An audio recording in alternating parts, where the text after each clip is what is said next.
सत श्री अकाल। मैं गोपाल कृष्ण खन्ना फिर अजमेर से। अंदर की बात अपनों के साथ, जैसा कि मैं शुरू से भी आपको बताता हूँ, अंदर की बात में आज एक कहावत पे अपन चलते हैं। वह है, रोम जल रहा था, नीरो बांसुरी बजा रहा था। और इस समय चारों ओर मीडिया पे और ट्विटर पे हर जगह ट्वीट किए जा रहे हैं एक दूसरे के ऊपर। जैसे मैंने पहले भी बताया, कोरोना के साथ साथ अब ये लड़ाई भी चालू हो रही है। इसमें एक दूसरे को बदनाम करने की बीजेपी कांग्रेस और बीजेपी को इस तरह की चल रही है। इसमें ये रणनीति बनाई जा रही है कि मोदी जी को फेल कैसे किया जाए। मोदी जी को बताया जाए कि इनको काम करना नहीं आता है। सरकारी एजेंसियां इस समय ध्वस्त हो चुकी हैं और विदेशों में हमारी छवि खराब हो रही है। इन्हीं सभी चीज़ों को ध्यान में रखते हुए मैंने ये आपको अंदर की बात में मैंने बताना चाह रहा हूँ कि इसी क्रम में अभी ज़बरदस्त ट्वीट लोग एक दूसरे के लिए कर रहे हैं ना। उसी में विदेशों में WHO वर्ल्ड हेल्थ ऑर्गेनाइजेशन, इसने कोविड पर अपनी एक रिपोर्ट दी। उसमें भारत के लिए उसने बड़ा गंभीर आरोप लगाया और बताया कि B.1.617 को इंडियन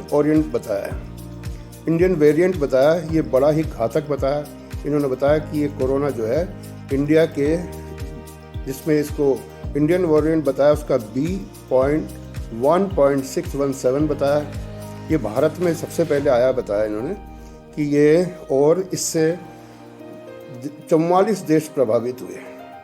इसका सीधा सा आरोप है कि इसके ऊपर, ये भारत के ऊपर इन्होंने, WHO ने ये आरोप लगाया।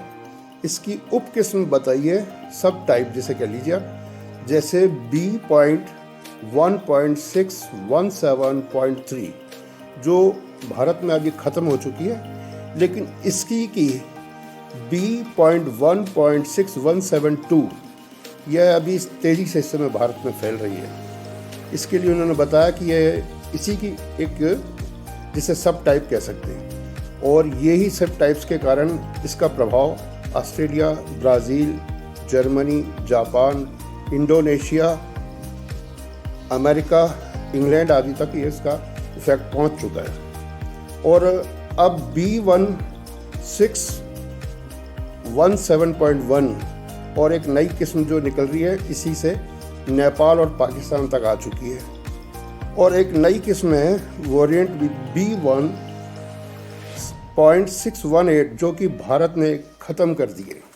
भारत ने अपने वैज्ञानिकों द्वारा अपनी मेहनत से, जो कि इसमें कह सकते हैं कि हमारे मोदी जी ने कितना इंटरेस्ट लिया वो दिख रहा है। सॉरी।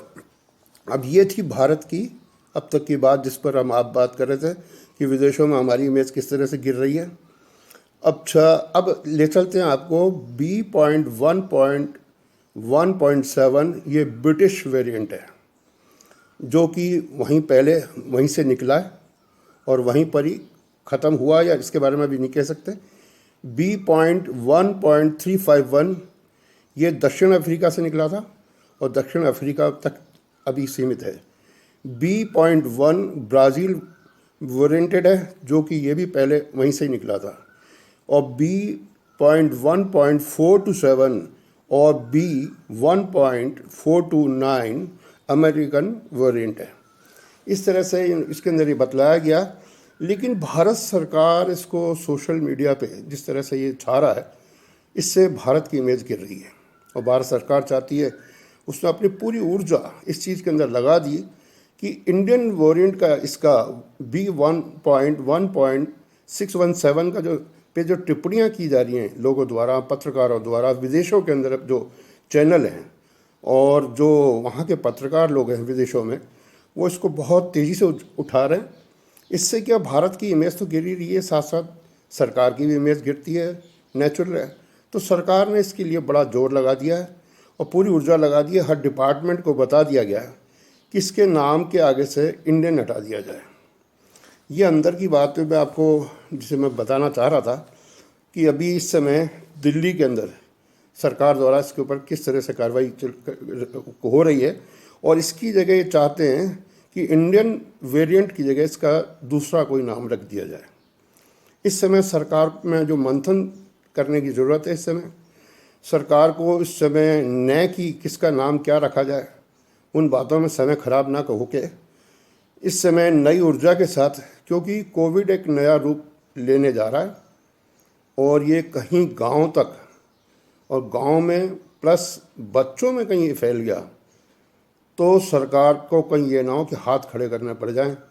जो आज तक 7 साल में मोदी जी की जो छवि बन रही है, ये लोग चाह रहे हैं कि मोदी जी की छवि खराब हो, सारी चैनल के थ्रू चलाना चाह रहे हैं, विदेशों के मीडिया के थ्रू चलाना चाह रहे हैं, यहाँ की जो है कुछ ऑर्गेनाइजेशंस के थ्रू भी इस तरह से चल रहा है कि इनकी इमेज ख़राब की जाए।